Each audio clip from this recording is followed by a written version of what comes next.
Hey,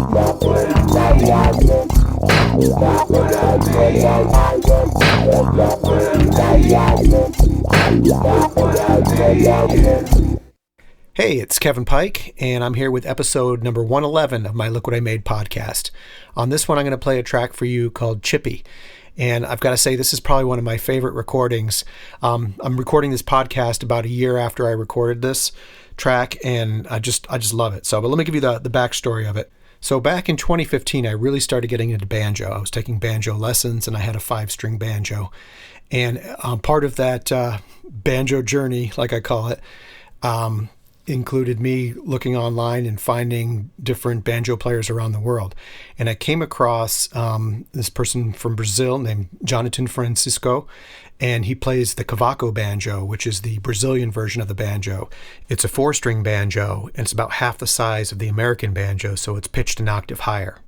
And they strum it with a pick as opposed to playing it with finger picks, like the bluegrass style of banjo in America. And in the bluegrass picking style, you usually play one note at a time, but on the cavaco banjo, they strum it so that it's you're playing chords basically.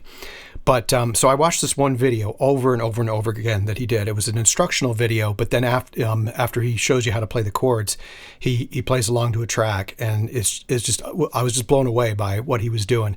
And to my ears, it felt very funk based, even though it was a Brazilian music genre called pagode. And one of the interesting things about this style is that the cavaco banjo and the cavaquinho, which is the guitar version of the cavaco banjo, they're very much buried in the mix. They're not the most prominent instrument because it's all about the vocals. And it's usually a group of people singing so in unison.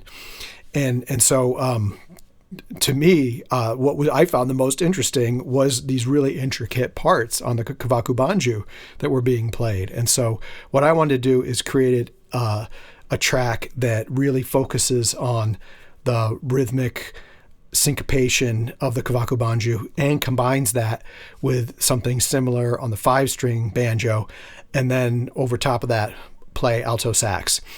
And to come up with a melody for the alto sax, I thought a long time about it. Just listened to the track over and over again when I had created the groove with the 2 banjos and also drums and bass guitar, because I do play bass guitar on this as well as the drum set. And eventually I just decided, why not keep it real simple and just kind of double up whatever the top note on the banjo is. And that banjo groove, I just kind of messed around and came up with something very simple. So the melody itself is rather simple, but it fits great because you really just, you hear the intricacy of the groove, the syncopation, like I say, the funky aspect to it. And to me, that's what this tune is about, is this groove. And I'm glad that I didn't get in the way of it with a saxophone melody that has too many notes and just kind of detracts from it. So the other thing I'll mention is I love the solos on this track. It starts with a 5-string banjo solo, and then goes to a cavaco banjo solo, and then finally the alto sax solo. And as an aside, I also, and this is really weird, and I don't know that it had any influence on the sound of this tune, but I was also listening to a lot of chicken picking at the same time that I was recording this track. And chicken picking is a style of playing guitar where you kind of play a little bit shorter notes, and it's a country style. So I just want to mention that because how this track is just so different from a lot of stuff I've done, and I just wonder it's because I was listening to all these different genres of music at the same time, and then this is just kind of what came out. So I call this song Chippy because I consider the style of playing on banjo as chip style, where you're going chip chip chip chip chip chip chip chip chip chip chip. So that's the where the title came from. All right, let's play it. This is track 2 from my 2024 album Saxajo. Here is Chippy.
Thanks for checking out my Look What I Made podcast. I've got lots more music at my website, kpikemusic.com. That's KPIKEMUSIC.com. Or just do a search for Kevin Pike Music, and you'll find my music on YouTube, Amazon, Spotify, iTunes, and more.